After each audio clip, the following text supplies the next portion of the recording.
Bonjour tout le monde. Le cours d'aujourd'hui, ça concerne la résistance électrique. Voilà. Bon, la résistance électrique est une caractéristique d'un dipôle qu'on appelle le conducteur ohmique. Comme par exemple dans ce circuit, on constate qu'il y a plusieurs conducteurs ohmiques de différents types, comme dans ce circuit par exemple, vous voyez plusieurs conducteurs ohmiques. Voilà. Voilà. Bon, les circuits électriques, la plupart des circuits électriques constitués de ces conducteurs ohmiques. Alors, ce qu'on va voir dans notre cours, c'est la définition du conducteur ohmique. Ensuite, on va voir quel est. Voilà. Bon, ici on a différents types comme vous voyez ici. Il y en a plusieurs types. On note la résistance c'est aujourd'hui. Bon, le symbole c'est comme ça, un rectangle.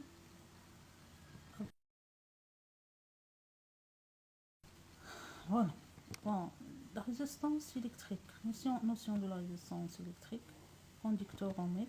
Un conducteur ohmique est un dipôle de forme cylindrique dont les deux bornes sont identiques. Le symbole normalisé du conducteur ohmique est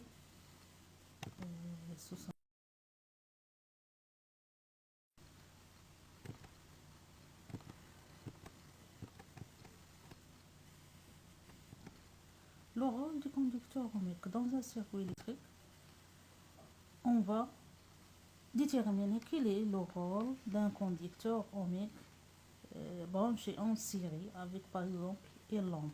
Alors pour ça, on va utiliser un ampèremètre pour mesurer l'intensité du courant dans le circuit électrique.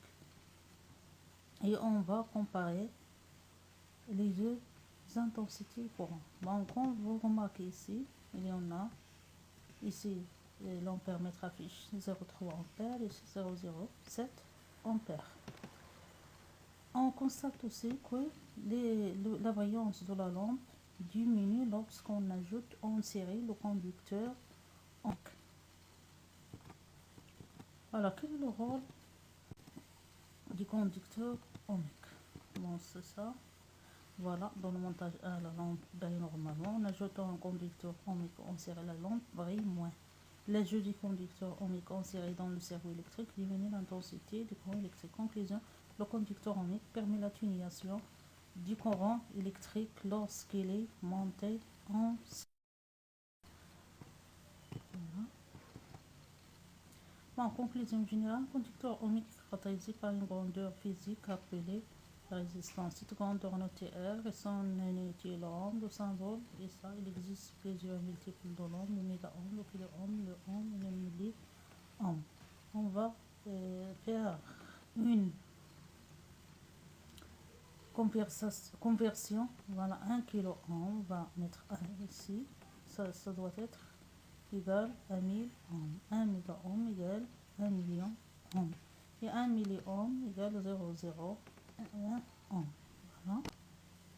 Quelle est l'influence de la valeur des résistance sur l'intensité? On a déjà dit, on a déjà fait. On remarque, plus que la valeur de la résistance présente dans le circuit est élevée, plus l'intensité du courant est élevée dans ce circuit est faible. Alors, lorsqu'on enlève la résistance, le courant sera plus faible. Le sens et la place des branchements d'une résistance dans le circuit n'implique pas sur la valeur de l'intensité du courant électrique. La résistance, comme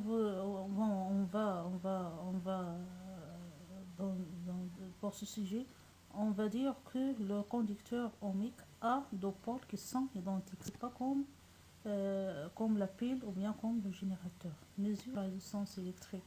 Bon, pour mesurer la résistance électrique, on utilise soit un appareil qui s'appelle l'ampèremètre, comme vous voyez ici. Il est semblable à l'ampèremètre et au voltmètre. Contient un bouton de calibre. On utilise un multimètre, ou bien on va utiliser un multimètre. Le multimètre, on l'a déjà vu, le mode d'utilisation, on l'a vu. Dans ce cas, on va brancher directement avec le conducteur ohmique, le multimètre, avec les deux bornes, la borne commune et ici on a on, donc on va brancher ici, c'est pas ici, parce qu'ici c'est utilisé pour comment permettre, voilà. Mesure de la résistance électrique avec un ohmmètre, le symbole de l'ohmmètre. Comme j'ai dit, il contient deux bornes, la borne com et la borne portant symbole ohm. On branche directement le multimètre aux bornes du conducteur ohmique. On choisit le calibre le plus élevé, puis on diminue jusqu'à ce qu'on obtient les calibres les plus moins, jusqu'à ce qu'on... Quel est le rôle, pardon, des anneaux qui sont coloriés ici? On constate qu'il y en a 4. Bon, voilà. Bon, pour déterminer la valeur de la résistance, on utilise ces couleurs-là. On va voir comment faire. C'est simple. Bon, chaque couleur est liée à un nombre. Voilà, de 0 jusqu'à 9.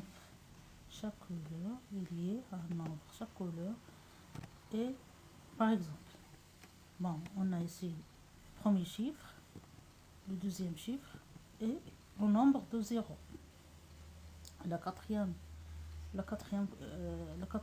anneau n'est pas utilisé. On utilise seulement le 3. On met le premier chiffre, le deuxième chiffre et le nombre de 0. Par exemple, pour le marron, bon, pour la précision, c'est pas utilisé. On ne va pas l'utiliser. Bon, pour le marron, c'est combien? On va voir ici. Voilà, c'est 1. Alors on écrit R égale à 1. Pour le rouge, non, c'est pas le rouge, le noir égale à 0. Alors on met 0 ici.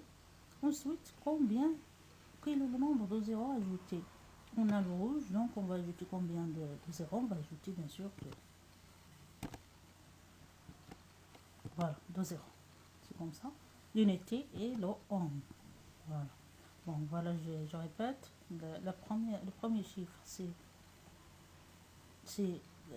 le 1, 0, 2 0 parce qu'on a rouge. Le code de couleur, pour trouver la résistance d'un conducteur ohmique, on peut utiliser les anneaux colorés qui se trouvent ci-dessus. Chaque couleur correspond à un chiffre. Voilà, on va dire ça. Le premier chiffre correspond le premier anneau correspond au premier chiffre, le deuxième anneau correspond au deuxième chiffre, le troisième anneau correspond au nombre de 0. Et le quatrième, à la précision, on ne l'utilise pas dans ce niveau-là.